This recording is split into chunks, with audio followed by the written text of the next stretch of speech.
So you want to get the best Rynio possible. Let's dive into how to do that. So first up, using a trap will allow you to breed the Rynio multiple times with multiple dinosaurs, giving you the better chance of getting these stats to transfer. So after some extensive testing and trying out different dinosaurs and seeing what can and can't be bred with these guys, we figured out what is needed for the best possible stats. So what you're going to want to use are big dinosaurs, right? So you may already know this by now, but it's going to be based off drag weight. What you may not know is the drag weight needs to be 800 or better to get a perfect, for the dinosaur to be the perfect size. So there are a lot of factors that affect the level of the born Rynio, and a few of those things affect it that you need to know about is, like we said, the size, 800 drag weight or better. Alright, so that's the first thing. So anything with 800 or better is going to be at 100% on the weight. Right, anything at 300 drag weight is going to be about 25% quality for the size. Okay, so it goes from 25 to 100%. And then another thing that goes from 25 to 100% is going to be the egg quality. And how you know this is based off of the wild Rynio's levels. Level 5 wild Rynio is going to have 25% egg quality. And the level 150 Rynio is going to have 100% egg quality.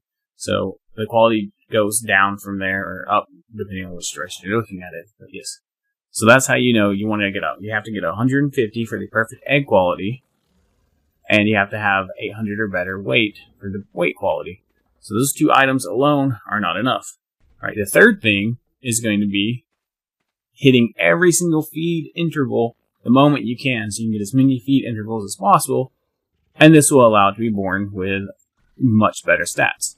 As you see, this Bronto needs exceptional kibble. Now, the car here is going to want gasoline. So it ranges from gasoline to Rockwell recipes, which are sweet cakes, soups, broths, etc.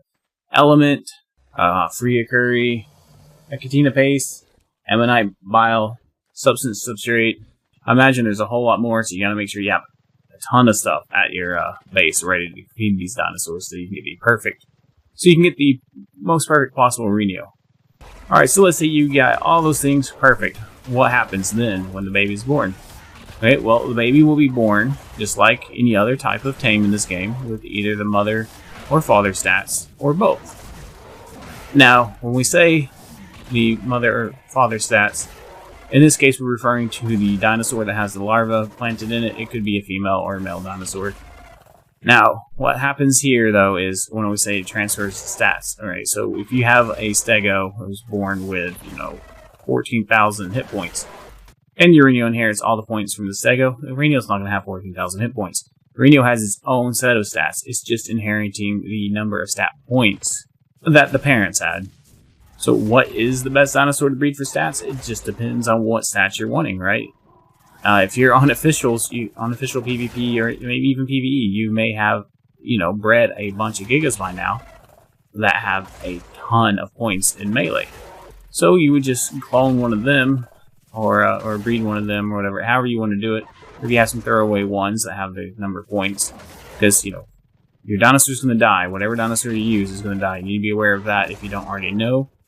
Right, so if you want a Rynio born with a lot of melee, you would just use one of your dinosaurs that has a lot of melee points into it. Of course, you need to make sure the weights get classes above 800, so talking about gigas, but most likely.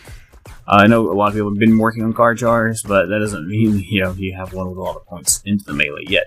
So you want the best possible, you need to use your best possible bloodline for each stat you want. If you want one born with a lot of hit points, you can use them as a soaker or carry soakers into battle, different things like that. You will want to use your probably Megasalon is probably what a lot of tribes will have worked on by now and got a ton of points into the health. Your tribe may have worked on Brontos. You may have worked on Brontos.